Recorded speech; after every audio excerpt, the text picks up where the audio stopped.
Jodak mago ikoma Kogonyo usoma machiegni kod pap ndege ma Kisumu kanyakla kod tenda pap ndege noero ewi lo moro mabende nitiere machiegni kod Kenya Pipeline Authority. Barua mabende ne gindiko odiochieng' noero manyoro, maneja mar airport no onyiso johala mathoth matimo ohala e lopno ero mondo giwuog kanyo kapok giko mar dwe nieri orumo kendo giwe thuolo ne dongruoge mabende gidwa timo e lopno ero.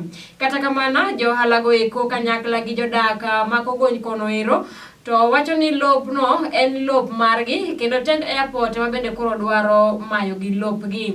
Bende giwacho ni nyaka gi sani eri pod girito chudo margi mabende nonego chulgi bang' airport ka tend airport ka lopegi mamoko e kinde mokalo. Johala go eko singo ni ok gibi wuok kata ok gibi dar e lopno ero. Kogonyo.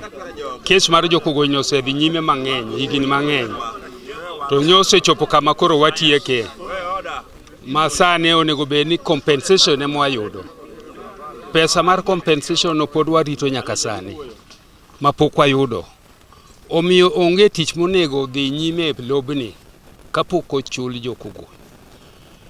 Area monego jo airport yie ok en kae. Map nitie ka ni manyiso giko mar jo airport. Koro kama gibire ni gi trespass e land mar jo community. Ma fence man kani is illegal. Koro tich madhi nyime ni onego chunge right now. Ok onego odhi nyime nyaka chul Kogonyo pesa gi. Compensation pokotim. Kae ni wan gi areas ariyo. Nitie areas ma warito pesa ne. To nitie area ma bende pok okete chudo mabiro mar compensation mwa expect. Nikech no en outside the airport. Omiyo koro Kogonyo wakene onego.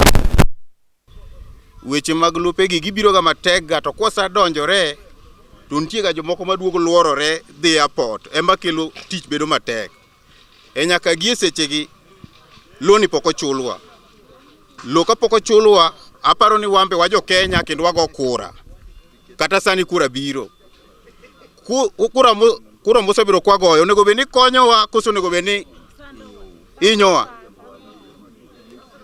To madam airport omi jo Kogonyo ma jo usoma luor moromo keche ma nyiso achaya moro ni nitiere ma en godo.